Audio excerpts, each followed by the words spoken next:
पहलगाम दहशतवादी हल्ल्याला प्रत्युत्तर म्हणून भारतीय लष्करानं पाकिस्तान स्थित दहशतवाद्यांच्या तळावर ऑपरेशन सिंदूरच्या माध्यमातून हवाई हल्ले केले होते।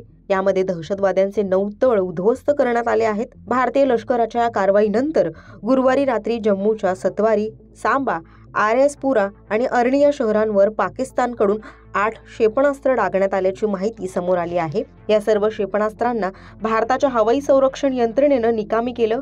दरम्यान गेल्या काही दिवसांपासून पाकिस्तानी सैन्य सीमेवर सातत्यानं शस्त्रसंधीचं उल्लंघन करत आहेत। याला भारतीय लष्करानंही सडेतोड उत्तर दिलंय। काल रात्री पाकिस्ताननं भारतीय शहरांना लक्ष्य करत हल्ले केल्याचे प्रयत्न केल्यानंतर दोन्ही देशांमध्ये तणाव वाढलाय। अशात या परिस्थितीवर अमेरिकेनं आपली भूमिका स्पष्ट केली आहे। भारताला ते शस्त्र खाली ठेवायला सांगू शकत नाहीत व त्यांना यामध्ये पडायचं नाही, अशी भूमिका अमेरिकेचे उपराष्ट्राध्यक्ष JD व्हान्स यांनी मांडली आहे। याविषयीची सविस्तर माहिती या व्हिडिओच्या माध्यमातून जाणून घेऊयात।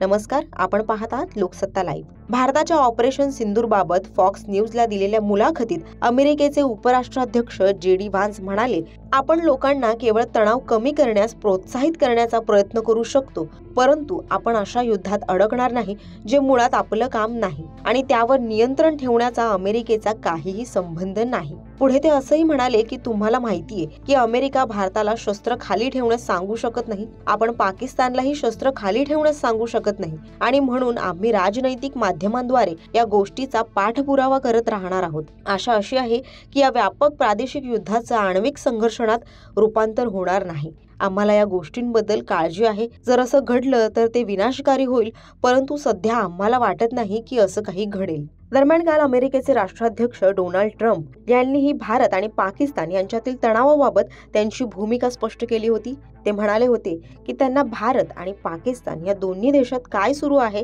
त्याची जाणीव आहे। दोन्ही देशांनी आता शांततेचा मार्ग स्वीकारावा अशी त्यांची इच्छा आहे। ते म्हणाले की माझी भूमिका स्पष्ट आहे, मी दोन्ही देशांसोबत काम करतो आणि त्यांनीच हे सोडवावं अशी माझी इच्छा आहे। ते एकमेकांच्या विरोधात आहेत, पण मला आशा आहे की ते आता हे थांबवू शकतील। जर काही मदत लागली तर मी त्यासाठी उपलब्ध असेल, असं डोनाल्ड ट्रम्प यांनी म्हटलं। दरम्यान 8 मे रोजी मध्यरात्री पाकिस्तानकडून भारतीय हद्दीत जवळपास 50 ड्रोन डागण्यात आल्याचं समोर आलं आहे। भारताच्या S-400 सुदर्शन या एअर डिफेन्स सिस्टमच्या मदतीनं भारतानं पाकिस्तानच्या या सर्व ड्रोन हल्ल्यांना प्रत्युत्तर दिलं आणि त्यामुळे भारतीय हद्दीत कोणत्याही प्रकारची जीवितहानी झाली नसल्याचं आता स्पष्ट करण्यात आलं आहे। पाकिस्तानच्या कुरापती आणि भारताकडून त्याला दिलं जाणारं चोख उत्तर या सगळ्या घडामोडींकडे आपलं लक्ष आहे। या संदर्भातील सगळ्या अपडेट्स आम्ही तुमच्यापर्यंत पोहोचवू।